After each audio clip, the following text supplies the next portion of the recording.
The first lie I told in this town was that I liked peace. The second was that I hated coffee. Both were ridiculous but necessary because the truth had claws and a history that could get me killed. I had left the CIA with nothing but a fractured rib, a stitched-up shoulder, and a head full of classified ghosts. I wanted silence, the kind that pressed down on you like snow. So I found myself in a nowhere town in upstate New York, where the loudest sound was the creak of the library door and the occasional bark of a stray dog. Perfect for hiding. Perfect for forgetting. But then there was him.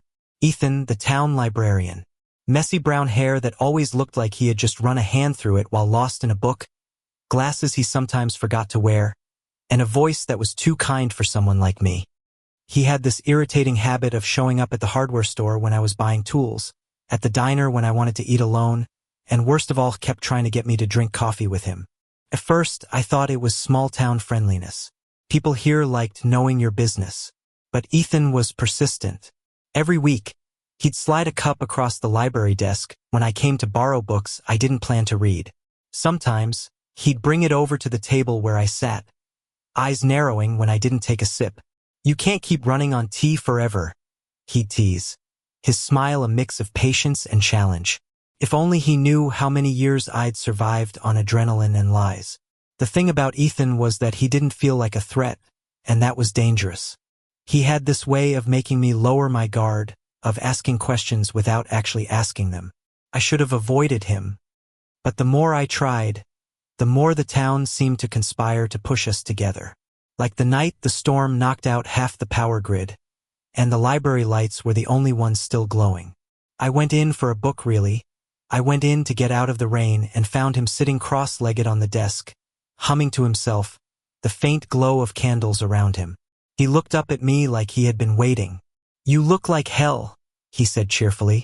"I was hoping the dark would hide that," I muttered. "Not from me." His voice softened. He hopped down and handed Muhat Elsie a cup of coffee. "Come on, sit.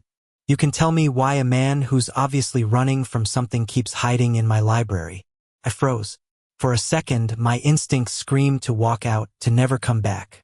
But something in his eyes rooted me to the spot. They weren't prying. They were steady, almost protective, like he knew how easily people could break. So I sat.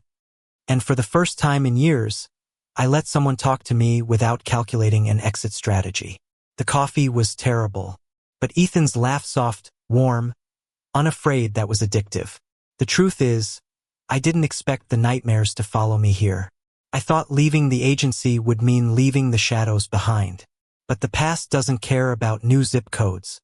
Every night, I woke drenched in sweat, flashes of gunfire and betrayal tearing through my head. And every morning, Ethan was there, stubborn as hell, pretending he just happened to run into me at the diner or on the street. "You need a friend," he said once, bold and direct. "You look like you're carrying something too heavy for one person." I laughed in his face, bitter, sharp. "Trust me, you don't want to know what I'm carrying." But Ethan didn't flinch. "Then let me carry the coffee, at least." That was the thing about him. He didn't push past walls. He sat outside them, patient, waiting for me to open the door. And little by little, against my better judgment, I started to. The first time he touched me, it wasn't even intentional. We were both reaching for the same buka-battered copy of The Great Gatsby. Our fingers brushed, and I swear my pulse tripped over itself. He looked at me then, really looked, and I forgot how to breathe. "Sorry," he said softly. But his eyes lingered, and I realized that maybe, just maybe, he wasn't only offering me coffee. And that terrified me more than any gun ever had. The knock on my door that night was not Ethan's. I knew it before I even reached for the gun I swore I wouldn't touch again. The rhythm was wrong, sharp, military precise. My heart slammed against my ribs, and suddenly I wasn't in a quiet town anymore.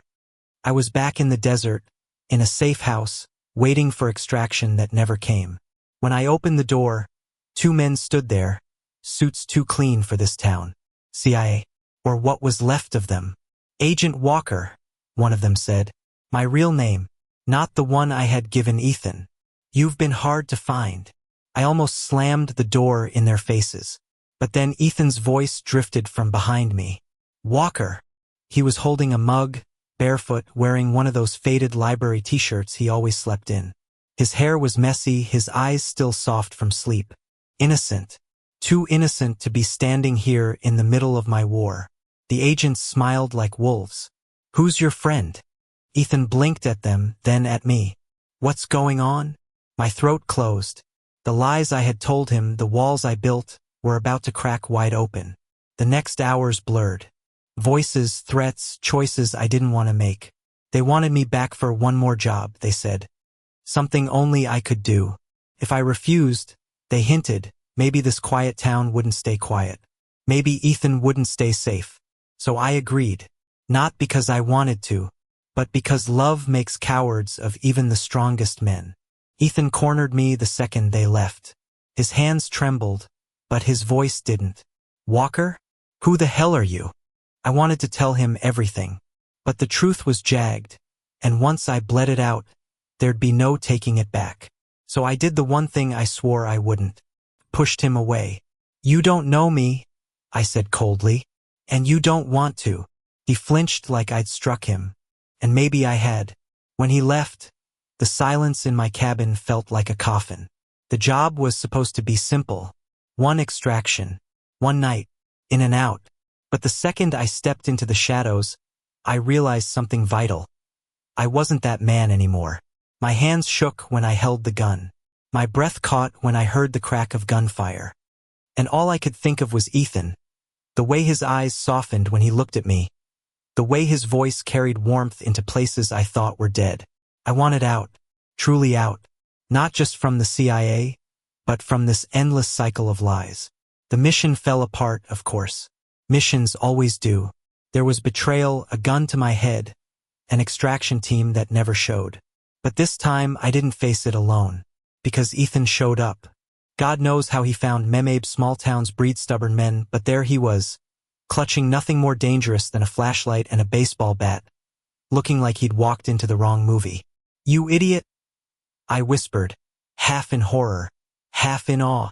You left me with too many questions, he said simply. And I don't like unfinished stories. It should have been a disaster. A librarian in the middle of a gunfight. But somehow Ethan became my anchor. His presence steadied my hands. His voice cut through the chaos. Together we survived. Barely. When it was over, when the agents were gone and the night was quiet again, Ethan sat beside me on the cold pavement. His hands were shaking. Mine too. You could have died, I said. So could you, he shot back. His eyes were fierce, brimming with unshed tears. You think I care about coffee, Walker? Care about you. Whatever name you go by, whatever you've done. You're here now, with me. Isn't that enough? The world tilted. All the walls I had built crumbled with one sentence. I leaned forward before I could stop myself. His lips met mine, hesitant at first, then desperate, like we were both learning how to breathe again. It wasn't fireworks. It wasn't cinematic. It was raw, trembling, painfully real. And it was enough. The days after felt different. The nightmares still came, but Ethan was there, pulling me back with steady hands and a stubborn whisper. You're safe. You're here. With me. I told him everything piece by piece. Not all at once. But enough that he understood why I flinched at loud noises, why I scanned every exit, why I pretended to hate coffee when really, I just didn't want to sit still long enough to feel. He listened. He never judged.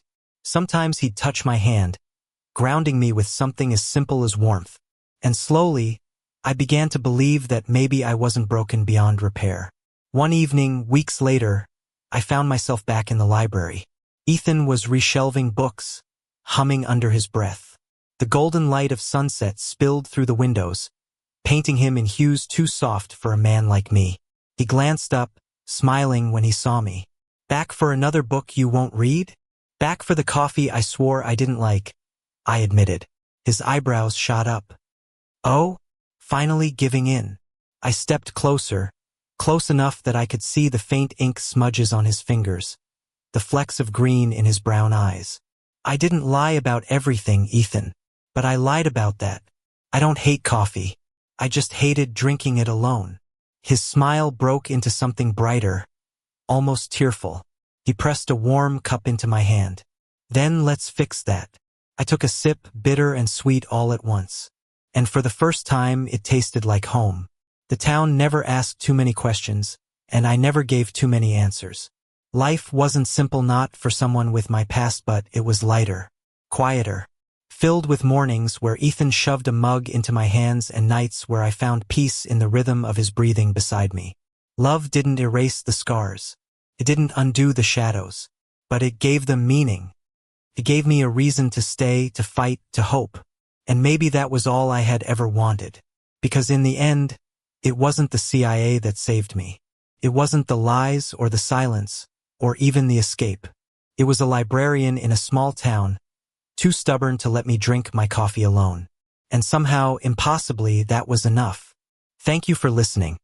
Don't forget to like and subscribe to stay updated with the latest videos.